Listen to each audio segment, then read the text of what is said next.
Good evening sa tanan, mga OFW, especially in Saudi Arabia. Salamat sa araw na ito na natapos ang trabaho natin. So, we must be thankful for that. So, andito na naman ako dahil may share ako sa inyo blessing. Okay? Na-bless ako. So, we will start. Before we start, we will pray first. Lord God, Father, thank you for this night that we finish our work in a whole day, in a good way, in a good day. Thank you, Lord Father, that you are the God who always there for us, who always guide us in everything we do. So, even Lord, for our family in the Philippines, you are there to bless them, to protect them always. And thank you, Lord Father, for the blessings that it will come to us. Thank you, Lord Father, for everything. In Jesus' name I pray. Amen. So, tuwing na-chat ko kanina pala kasi Sunday ngayon, di ba? Happy Sunday for all na OFW dito. So, kahit ako, wala man akong off, hindi mo tayo nakapagsimba. So, just make and devotional prayer every Allahu Akbar o sa oras na ng ano nila din diyan din ako i-enter. Pero kung minsan pag matulog na ako, bago ako matulog, I just pray na lang para hindi na ako maistorbo, kumbaga stay ng tulog. So kanina nakausap ko si Pastor Randy from Kabadbaran Church. He is my classmate at college and a teacher now and a pastor at the same time. So nag-ask okay, Pastor, ano bang message natin ngayon? So sabi niya, ganito ang message natin, sis. So Romans 12:1, ang sabi daw, you cannot serve God without giving. So ibig sabihin ba, talagang hindi, totoo naman, you cannot serve God without giving. Kung hindi lang sa magbibigay ka, kundi sa tulong mo, di ba? Kung mag-serve ka man kay Lord, talagang kasama ang pagtulong mo, di ba? So, dito may Bible man akong dala. So, pero Tagalog nga lang. Ito translate ko lang baka ano. So, Romans 12:1, sabi niya, kaya nga mga kapatid, alang-alang sa mga masaganang habag ng Diyos sa atin, ako'y nakikiusap sa inyo na ialay ninyo ang inyong sarili bilang isang handog na buhay, banal at kalugod-lugod. Ang pagsamba ay sa Diyos. Ito ang karapat-dapat na pagsamba ninyo sa Diyos. Sa verse 2 naman sabi, huwag kayong makiayon sa takbo ng mundong ito. Sa halip, hayaan ninyong baguhin ng Diyos ang inyong pag-iisip upang maunawaan ninyo ang kanyang kalooban. Sa gayon, magagawa ninyo kung ano ang mabuti, kalugod-lugod at ganap na kalooban ng Diyos. So, ganyan siya. So, ibig na sabihin, for me, for my own opinion, totoo naman. Kung mag-serve ka ni Lord, kasama talaga yung tutulong ka, di ba? So, I really praise and thank God for me because, yun nga, hindi ko man masabi,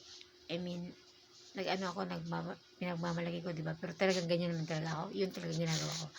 When I was, kasi may lumalapit kasi sa akin, so yung makikiso, pwede ganito ngayon. So kahit konti lang, at least basta bukas ang puso mo na binibigay mo siya na wala kang reklamo, okay lang. Tapos the first thing na ginagawa ko kasi dito, mula nung dumating ako din iba naman yung sa ko noon. So ang dito kasi, pag may humingi sa akin, birthday ni ganito. So ang ginagawa ko lang, cake lang naman ang di ba, masaya naman yung tao pag may cake, kahit lalo na pag first time pang bibili. So yan ang ginagawa ko. Kung iisipin natin, isang tao lang humingi, di ba, ng cake, may 300, may 400, may 500, so depende sa special.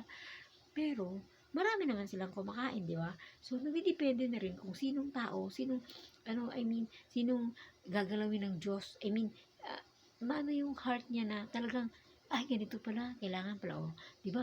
It's a small thing. It's only a cake, one cake only, but how many person will eat that cake? Okay? So, kung talagang magbibigay ka na galing sa puso mo, God will bless you more.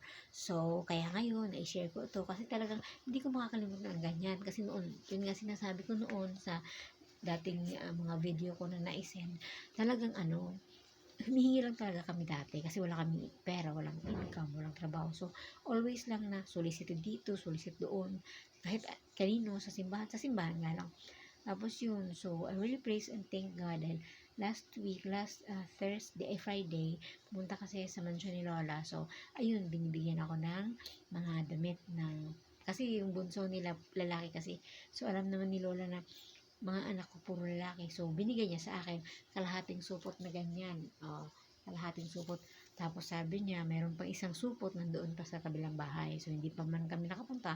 So, hindi ko pa nakuha. So, I really praise and thank God. Kasi damit lang yan. Pero once, pangalawa lang nila gamitin, di ba, itatapon. So, hindi talaga tinatapon ni Lola. So, nagpasalamat ako sa Diyos dahil yun nga, ang kabaitan mo, di ba? Ang kabaitan ng Diyos sa atin. So, kahit last year, ngayon lang, nung January, nakatanggap na sila ng first na package ko. So, 2 karton yun. 2 ganito, small. Sa Maynila, yung isa sa mga friend ko na binibigyan ko doon, mga pamilya din. Tapos yung sa amin, so 2.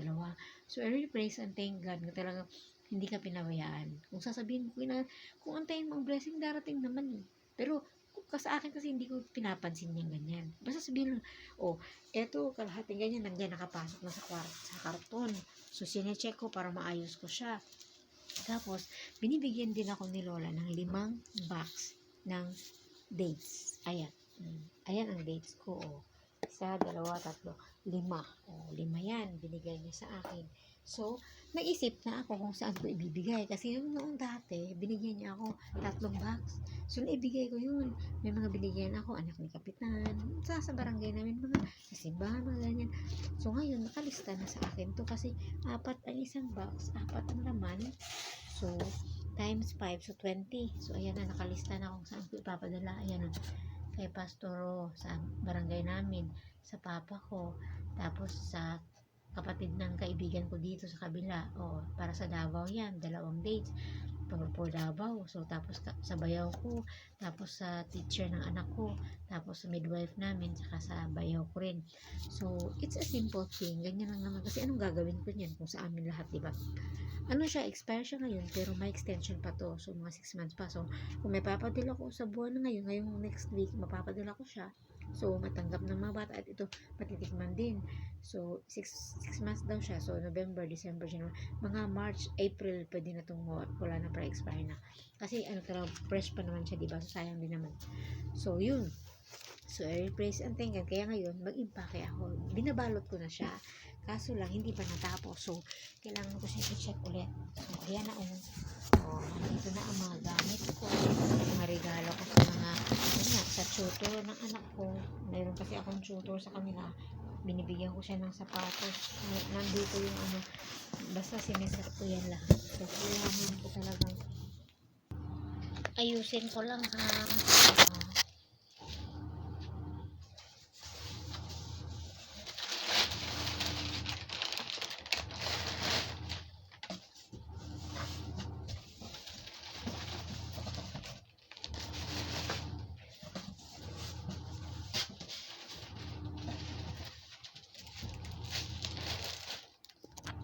So, ayan, nakabalot na siya lahat. So, i-ready ko para ma-estimate kung ano idadagdag ko kasi magdagdag pa ako ng macaroni, tsaka, yun nga, mga canned goods, diba, para sa biyanan ko pang nila sa bahay. Kaya, yun, eto, nakabalot na siya. May mga pangalan na. So, na may sa simbahan din, may parents din ako sa yung estudyante ko noon. So, eto, binigay ko sa kanya, palda. Tapos yung ibang supot, may mga may mga nakalagay. Ito sapatos ng bayaw ko. Kasi sa kanila sila umuutang ng paninda yung pag wala silang ulam. So, binibigyan ko rin siya. Sapatos, tsaka, alam mo na yung babae, diba? Kotek, ganyan, tsaka sabon. May sapatos na siya. Ayan, sapatos niya. So, sa akin man sana to kaso hindi ko naman magamit. So, ibibigay ko na lang muna. Tapos, ganyan lang kasimple naman eh. Diba? At least happy ka. So, ganyan ito. Lahat na to may mga nakapangalan na to. So, i-ready nyo lang pagbalot nito. Nilalagay ko sa supot ng ito para pagdating na, nakaano na. So, ganyan lang siya. So, ayan siya lahat. So, ito, prepare ko pa yan. May sabon. Meron pa din ako dito. Iba-iba to. Ito sa panganay ko. Ito sa bunso ko. Iba-iba na yan sila. May mga na yan. Pantalon, mga yan. So, ganyan siya. So, nagpasalamat lang talaga ako. I really praise and thank God for everything na wala talaga imposible sa Kanya. Kaya, kung magbigay lang talaga tayo na galing sa puso natin, the blessing will come. So, sa akin, hindi ko naman din pinapansin. Pero talaga na, napagbigyan na ako kasi last year, isang supot din yun kay Lola. Puro damit na suot na ng mga anak ko noong January na dumating. So, ngayon naman, magpapadala naman ako. So, mga next year na naman darating, mga January or February. Kasi 2 box yan sa akin eh. Kasi bago ako umuwi, meron din ako kasi mga sa bahay, gamit. Tapos ito, ipapadala ko una. So, ganun lang kasimple. So, ako, hindi ko, yun nga sabi ng kasama ko, buti ka pa, binigyan ka ng kalahating, damit naman to ng mga bata kasi ayaw naman nila. Buti si Lula talaga. Sabi ng isa kong kaibigan, ang bait mo talaga, tapos ang bait ng lola mo, no? Ganyan siya, kahit utos ng utos, nakasimangot lang ako, pero ginagawa ko, ganyan lang yan. Ganyan lang din ako. Kasi di ba pagod ka rin, pero wala kang magawa kasi andun ka sa bahay nila.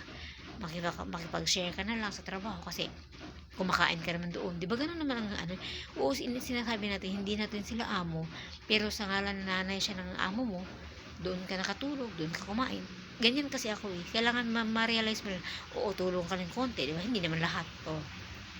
Pero ganoon si Lola sa akin, talagang mahal, napamahal siguro ba kasi nga ako yung mamunganga, parang ganyan. Pero yun nga, pag utos siya ng utos, nakita niya nakasimangot ako, pero ginagawa ko naman talaga, ganun lang. So kaya, di ba, it's past, imposible naman, di ba, kung ganyan ako, kahit nakasimangot ako, pero ginagawa ko, natapos ko naman. Kaya yun, na-bless ako, kaya nga, 5 box ng dates, hindi ko na yung pwedeng bilhin. So, ganyan lang siya. So, pagkatapos nito, impake ko pa rin. Kasi, hindi ko alam, hindi ito kasya eh. Kung isang supo to, isang box to, okay. Sobra pa to eh, kaya ini-estimate ko siya. Kasi ito, puro din mga bago ng t-shirt na sa mga anak ko. Tapos may mga regalo pa rin sa mga kapitbahay. Kasi iba ako pag nandoon, simbahan, may mga damit na hindi pwede sa mga anak ko, tiyatabi ko yan para simbahan. Pero kung hindi ko pwedeng papadala ako na magdala pag uwi, kasi uwi naman ako.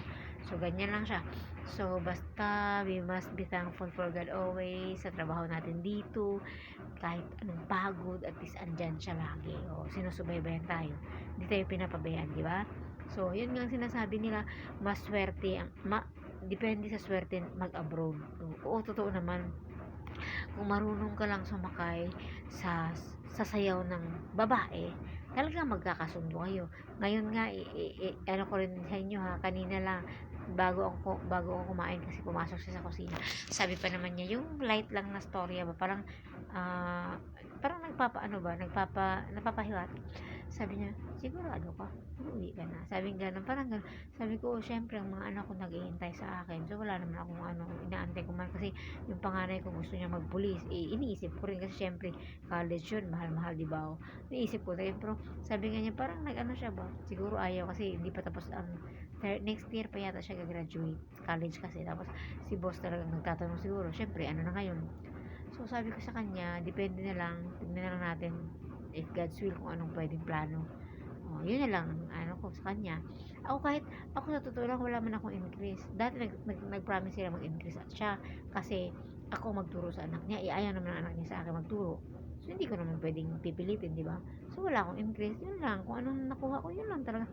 Wala namang problema sa akin kung gano'n. Basta may pagkain ka, sinasahuran ka ng tama. Kasi kung minsan lang may mga weekly late, mga ganyan. Kasi may nagyantay din. Wala na, depende na rin eh. Diskarte mo na lang yan. Basta maawa mo. Pero ako talaga, last year talaga, pag nakasahod ako, bumibili ako. Budget kanto, yung mga paborito mo na, siyempre, sa kwarto ko may pagkain talaga ako. So far ngayon, wala man akong stock. Ito na lang ang dala ko dito.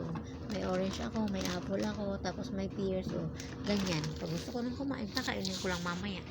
Kasi talaga kumain ako, kahit dito na ako nagpalansya, kung minsan hindi. Ngayon, lumaki naman yung alaga ko. So, nasa baba na ako. Ang time ko, ginagamit ko na.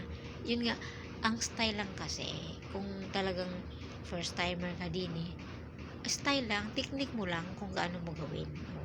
Kung baga, huwag mo ipakita lahat. Kasi syempre, ganyan naman sila di ba? Mamunga, ganyan. Ako, hindi naman, wala, binabaliwala lang. Pasok dito, labas doon. Ganyan lang, di ba? Kasi importante sa ating pinupunta natin, sahod, pera, kailangan. So, ganyan lang siguro. Pero depende kasi sa diskarte. Kahit ako doon, sa Kuwait ako noon, 2004, 3 years ako doon, okay na okay talaga, walang problema. ano nga, napaiyak nga yung amo kong babae pag alis ko. Eh, syempre, hindi na pwede kasi yun na, gusto mo eh. Oh, yung pangalawa naman ko, ako, ganun din. Kaso lang, yun lang, sa tumboy, yun lang. Parang nag-ano sa akin, pinagsilosan ako. Parang ganun ba? Yung, may mga pinagbintangan, kaya yun. Discard din ako. Kaya yun. So, yun lang nga. Talagang pag OFW ka, nasa bahay, pambahay na trabaho, ingat lang lagi. Oh, wala namang problema, di ba? Yun ang kasama ko dati sa Kuwait. Sabi niya, bakit yung iba ang ni-rape? Bakit hindi ako? Sabi niya gano'n. Sabi ko, ano ka ba naman? Ba't ba ikaw?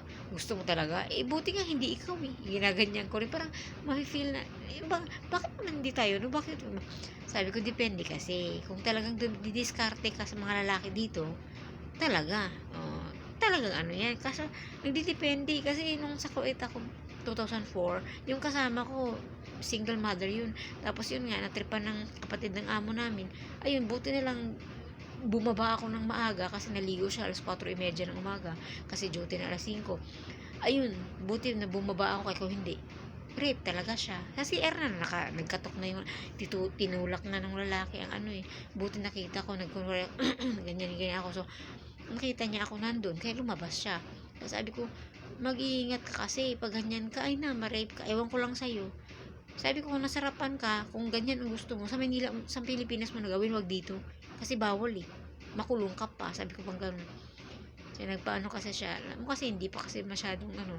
Sabi ko, wag kang magpapansin sa lalaki talaga dito. Kaya, ay, pag matikman ka na yan, araw-arawin ka na yan, di ba? Siyempre, sino ba naman tayo, di ba? Ganyan na ang rule natin dito. Kaya, taste lang pa. Wag na lang. Kung gusto mong gawin sa Pilipinas, pwede ka. Pero kung di, dito hindi. Kasi bawal na bawal yun. So far sa mga ganun na ano, mag-share din kami ng ano, bago kami kumain. Ayun, may mga picture ako. Iwan ko lang kung nandoon pa yun. May mga kuang kami, mag-order kami, mga ganyan. Yung mag-banding lang ba? Wag lang yung magpasip-sip yung isa. Yan man talaga ang problema. Eh, kung magkapareho na tapos ganyan. Depende na sa diskarte. O, ganyan lang. So, gabi naman ngayon. So, matutulog naman ako. Tapos ko nito. So, good night to all of you. God bless. And salamat talaga sa nag-subscribe, nag-like, nag-comment. Thank you for everything, ha? Because God is always with us. So, nag-share lang ako. I'm just trying to share what is my experience. Okay, so, tulog na tayo. Bye-bye. Good night. See you tomorrow.